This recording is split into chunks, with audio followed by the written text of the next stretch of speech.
Эрхэм улсын хурлын дарга, улсын хурлын гишүүдээ 2012 оны 5 сарын 17 оны өдөр шинжилсэн найруулга батлагдсанаас хойш 14 жилийн дараа хойно тухай хуулийн шинжилсэн найруулгыг хийхээр ажиллаж орж ирлээ. Доктортой хөгжлийг нийгэм эдийн засаг, байгаль орчин гэсэн 3 өрөөнд хангаж хүрээлэн буй орчин экосистемийг хамгаалснаар хүн бүр эрхээ бүрэн дүүрэн эдэлж сайн сайхан амьдрах боломж нөхцөлийг өнөөгийн болон хойч үедээ бүрдүүлнэ.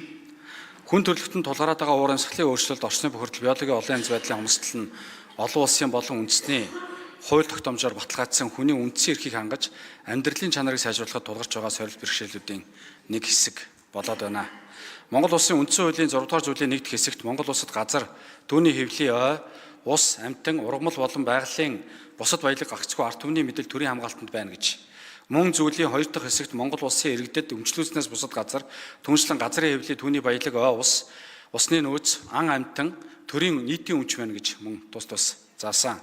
Монгол улсын үндсэн хуулийн 16 дугаар зүйлийн 2-т хүн бүрийн эрүүл аюулгүй орчинд амьдрах, орчны бохирдол, байгалийн тэнцэл алдагдлахаас хамгаалуулах эрхийг тунхаглаж, байгаль орчныг хамгаалах болон хүний үндсэн эрхийн хамаарлыг хүлээн зөвшөөрсөн билээ. Алсын хараа 2050 Монгол улсын урт хугацааны хөгжлийн бодлогод хөрс дэлхийн унган байгалаа хайрлан хамгаалж, хөгжих эрхэм зорилгыг тодорхойлж, байгаль орчинд ээлтэй ногоо хөгжлийг эрхэмлэн, экосистемийн тэнцвэрт байдлыг хадгалж, байгаль орчны доктортой байдлыг ханган өр өгөөжийг нь өнөө болон ирээдүйн хойч үе хүртэлх нөхцөлийг бүрдүүлэх зорилгын хүрээнд байгалийн үндэс нь өгөөжийг үнэлэн хамгаалж, анхдагч экосистемийн тэнцвэрт байдлыг хадгалах, байгалийн нөөц баялагийг нөхөн сэргээж, хомсдлыг бууруулан ашиглалтын нөөц бий болгож, байгалийн өр өгөөжийг ирээдүйн хойч үедээ өвлүүлэх, хүлэмжийн ялгарл багтаа байгаль орчны тэнцвэрт байдлыг хангах, ногоон эдийн засгийг хөгжүүлж, уур амьсгалын өөрчлөлтийг саруулах олон улсын хүчин чармаалтад хувь нэмэр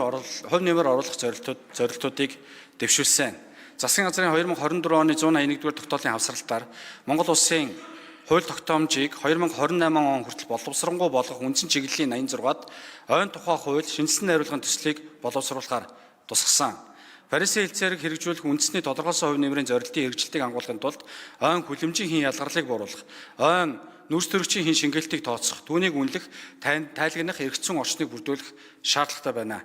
Ийхүү дээр дурдсан урт болон дунд хугацааны хөгжлийн бодлого чиглэлд нийцүүлэн ойн тухай хуулийн шинжилсэн найруулга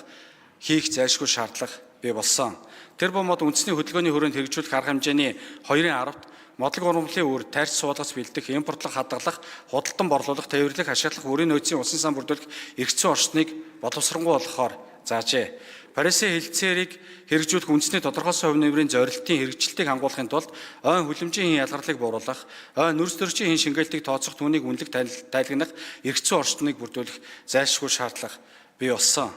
Ойн тухай хуулийг 2012 онд шинжилэн баталснаас хойш 13 удаа нэмэлт өөрчлөлт орсон. Үүний 8 нь бусад хуулийг дагалдан орсон редакцийн шинжтэй нэмэлт өөрчлөлт байна. 2022 онд орсон нэмэлт өөрчлөлтөөр улсын хэмжээнд ойн хууль тогтоомжийн хэрэгжилтийг хангах чиг үүрэг бүхий ойн асуудал хариуцсан төрийн захиргааны байгууллагыг байгуулсан дэвшил болсон. Үүнээс өөрөөр ойн салбарын эдийн засгийн үр ашгийг нэмэгдүүлэх, ойг экосистемийн хувьд нь хадгалах, хамгаалах, зохистой ашиглах, нөхөн сэргээх, ойн экосистемийн үйлчлэгэнд бүрэн чиглэсэн ойн доктортой менежментийн бодлогыг урт хугацаанд хэрэгжүүлэхэд чиглэсэн агуулгын өөрчлөлт, шинжилэлт хийгдэг байна.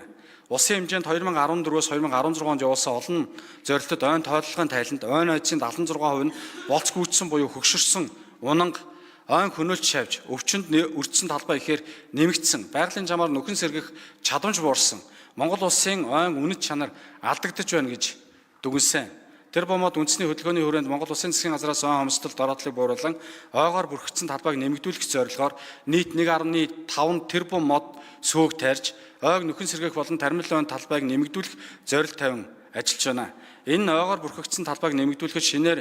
ой бий болгох, мод сөөгийг тармилжуулах, ойн санд бүртгэх, өмчийн харилцааг тодорхой болгох зохицуултуудыг бий болгох хэрэгцээ байгааг харуулж байгаа билээ. Хуулийн шинжилсэн найруулгын төсөлд дараах зарчмын шинжилттэй өөрчлөлтүүдийг тусгасан. Нэгдүгээрт ойг экосистемийн түвшинд тодорхойлж, ойн сан бүхий газарт байгалийн болон тармил заган, татмын ой, мод сөөг, заган болон цаг бүхий газар, ойн цорхой, цагаан ангир, ой тэлэн урхах шаардлагатай газар болон хамгаалтын зурус хамааруулан, ойн сангийн ангиллалыг өргөтгөж, хамгаалтын болон ашиглалтын бүсэд хувааж байсныг 3 болгож, тусгай зориултын ойн ангиллалыг нэмэх ба тэдгээрийн дэглэм хориглох үйл ажиллагааг тодорхойлно. Хоёрдугаарт улсын аймаг нийслэлийн ойн менежментийн төлөвлөгөө нь стратегийн шинжтэй байх тул